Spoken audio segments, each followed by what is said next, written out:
दोस्तों जय श्री राम, जय बागेश्वर बालाजी महाराज। दोस्तों नरक चतुर्दशी दिवाली से एक दिन पहले कार्तिक मास के कृष्ण पक्ष की चतुर्दशी के दिन मनाया जाता है। नरक चतुर्दशी पर्व को लेकर कई मान्यताएं प्रचलित है। श्रीमद् भागवत पुराण के अनुसार नरक चतुर्दशी के दिन श्री कृष्ण ने पत्नी रुक्मणी की सहायता से नरकासुर नामक राक्षस का वध किया था। नरकासुर को यह वरदान प्राप्त था कि उसकी मृत्यु किसी स्त्री के हाथों ही निश्चित होगी। इसलिए श्री कृष्ण ने देवी रुक्मणी की सहायता से नरकासुर का वध किया और साधु व 16,000 स्त्रियों को मुक्त कराया। इसलिए कार्तिक कृष्ण पक्ष की चतुर्दशी को नरक चतुर्दशी मनाई जाती है। नरक चतुर्दशी को लेकर कई सारी मान्यताएं हैं। एक मान्यता के अनुसार इसी दिन राम भक्त हनुमान जी का जन्म हुआ था। इस दिन हनुमान जी की आराधना जरूर करनी चाहिए। गोस्वामी तुलसीदास ने हनुमान चालीसा में जो 7 बार पाठ कर कोई छूट ही बंदी महासुख होई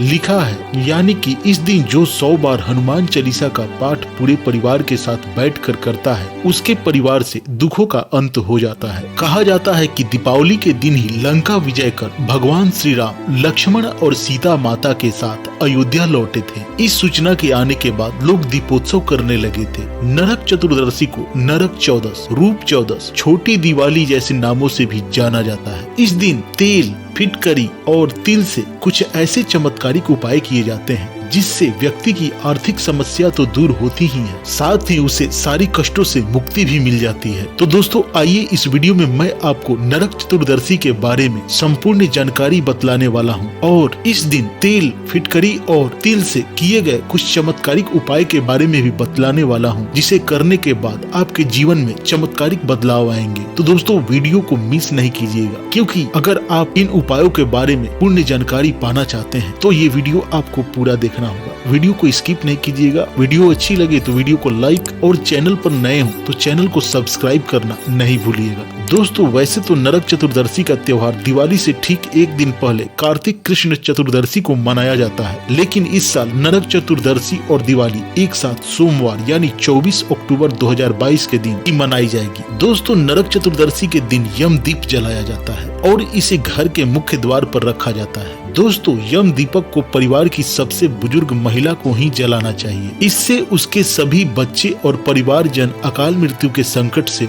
मुक्त हो पाते हैं। यम दीप के अलावा भी एक चौमुखी दीपक घर के बुजुर्ग को उस दिन जलाना चाहिए और उसे जलाने के बाद घर के हर कोने में घुमाना चाहिए। इसके बाद प्रभु से परिवार की हर बला, हर संकट टालने की प्रार्थना करें और इस दीपक को घर से कहीं दूर स्थान पर जाकर रखाएं। इस महा उपाय से अकाल मृत्यु ही नहीं, परिवार पर आया हर तरह का संकट खत्म हो जाता है। दोस्तों नरक चतुर्दशी के दिन यम दीप जलाने से पहले ये जानना भी जरूरी है कि आखिर ये क्यों जलाया जाता है। इसको लेकर एक पौराणिक कथा है। कथा के अनुसार एक बार यमराज ने अपने यमदूतों से पूछा कि क्या कभी किसी के प्राण हरते हुए तुम्हें दया आती है, मुझे सच सच बताना। इस पर यमदूतों ने कहा कि राजा हिमा के पुत्र के लिए ज्योतिषियों ने भविष्यवाणी की थी कि वो अपनी शादी के चौथे दिन ही मर जाएगा। पुत्र की सुरक्षा के लिए राजा ने उसे यमुना के तट पर एक गुफा में ब्रह्मचारी के रूप में रहने के लिए भेज दिया, ताकि कोई स्त्री उसके आसपास भी न भटक सके। लेकिन एक दिन राजा हंस की युवा पुत्री यमुना के तट पर पहुंच गई। राजा हिमा का पुत्र उस पर मोहित हो गया और उससे गंधर्व विवाह कर लिया। लेकिन जब चौथे दिन उसकी मौत हुई तो राजकुमार की पत्नी का विलाप देखकर हम भी कांप गए थे। इतनी सुंदर जोड़ी हमने आज तक नहीं देखी थी। तब यमदूतों ने यमराज से कहा कि महाराज क्या ऐसा कोई उपाय है कि लोग खुद को अकाल मृत्यु से बचा सके। तो इस पर यमराज ने कहा कि कार्तिक मास की कृष्ण पक्ष की चतुर्दशी को जो भी हमारा विधिवत पूजन करेगा और घर के मुख्य द्वार पर दीपक जलाएगा, उसके घर में सभी सदस्य अकाल मृत्यु से सुरक्षित रहेंगे। तब से हर साल नरक चतुर्दशी के दिन यमराज के नाम से यम दीप दरवाजे के बाहर जलाया जाता है। नरक चतुर्दशी के दिन गोधूली बेला में इस दीपक को घर की बुजुर्ग महिला के द्वारा जलाना चाहिए। दीपक के जलने के बाद आसपास किसी को नहीं जाने देना चाहिए। दीपक जलाने के बाद घर के बच्चों या बीमार लोगों की कुशलता और आयु के लिए प्रार्थना करनी चाहिए और जब तक दीपक विदा न हो तब तक वहीं बैठना चाहिए। दीपक विदा होने के बाद इसे उठाकर घर के अंदर लाकर रख लें। नरक चतुर्दशी को काली चौदस के नाम से भी जाना जाता है। इस दिन माँ कालिका की भी पूजा करने से संकटों से मुक्ति मिल जाती है। नरक चतुर्दशी के दिन दक्षिण दिशा में गंदगी कभी न करें, इससे यम देवता और पितृ नाराज होते हैं। इस दिन झाड़ू को गंदा न करें और पैर भी न लगाएं। नरक चतुर्दशी के दिन मांसाहार भोजन का सेवन भूल कर न करें। वैसे तो पूरे दीपोत्सव के दौरान ही मांसाहारी भोजन करने से बचना चाहिए। इस दिन तिल के तेल का दान भूल कर भी न करें,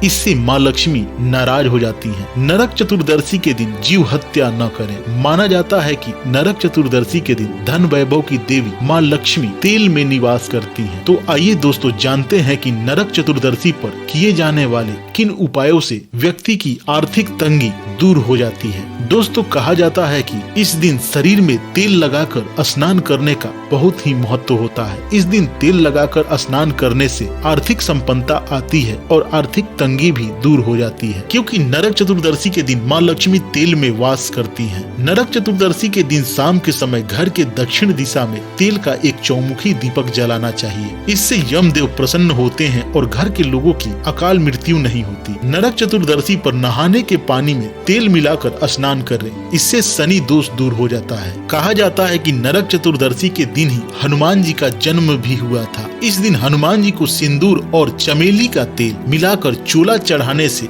कष्टों से मुक्ति मिल जाती है। तो दोस्तों नरक चतुर्दशी के दिन तेल के इस प्रकार उपाय करने से आर्थिक समस्याओं से मनुष्य को छुटकारा मिल जाता है और कष्टों से भी मुक्ति मिल जाती है। तो दोस्तों आइए अब जानते हैं फिटकिरी के कुछ उपायों के बारे में जो बेहद ही लाभकारी और चमत्कारिक सिद्ध होते हैं। दोस्तों नरक चतुर्दशी या काली चौदस के दिन फिटकिरी के कुछ उपायों को करने से घर में सकारात्मक ऊर्जा का संचार किया जा सकता है। इसे करने से आपको बहुत बड़ा लाभ होगा। नरक चतुर्दशी की रूप चौदस का अभ्यंग स्नान भी होता है। सूर्योदय से पूर्व उठकर स्नान करने से सुख और सौंदर्य की प्राप्ति होती है। यदि पानी में थोड़ी सी फिटकरी मिलाकर या फिटकरी का एक टुकड़ा पानी की बाल्टी या टब में करीब 20 बार गोल गोल घुमा देने से पानी और भी ज्यादा शुद्ध हो जाता है। इससे आपके सौंदर्य में और भी ज्यादा निखार आएगा और नजर लगी होगी तो वह भी दूर हो जाएगी। नरक चतुर्दशी पर यदि आपने फिटकरी का यह उपाय कर लिया तो आपकी किस्मत चमक जाएगी। नरक चतुर्दशी पर घर से नकारात्मक ऊर्जा को बाहर निकालने के लिए लाल कपड़े में फिटकरी का एक टुकड़ा बांधकर उसे घर के प्रवेश द्वार पर लटका दें। इससे घर और घर के सदस्यों पर नजर भी नहीं लगेगी और आपके घर में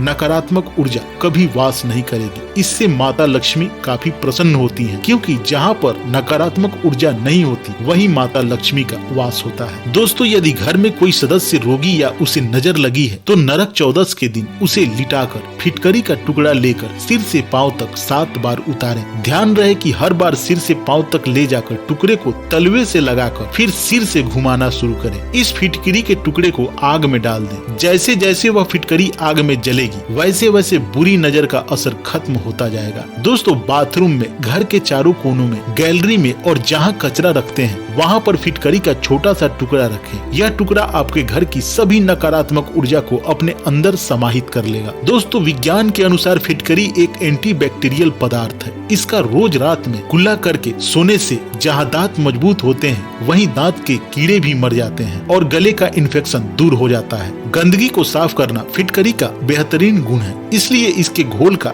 किचन और फर्श पर पोछा लगाया जाता है। यह पानी को साफ करने की क्षमता रखता है। इसके अलावा त्वचा की सफाई के लिए भी फिटकरी का उपयोग किया जाता है। दोस्तों फिटकरी के साथ कपूर भी सकारात्मक ऊर्जा का बहुत अच्छा सोर्स माना जाता है। देवी लक्ष्मी को भी कपूर अति प्रिय है। नरक चतुर्दशी के दिन काली चौदस भी होती है और इसमें कपूर के दीपक से देवी काली की आरती की जाती है। ऐसा करने से आपके जीवन से सारी मुसीबतें खत्म हो जाती हैं। कपूर आपके घर के वातावरण को शुद्ध बनाता है और घर की सारी गंदगी को दूर करता है। दोस्तों नरक चतुर्दशी के दिन आपको श्री हरि विष्णु जी को तिल जरूर अर्पित करना चाहिए।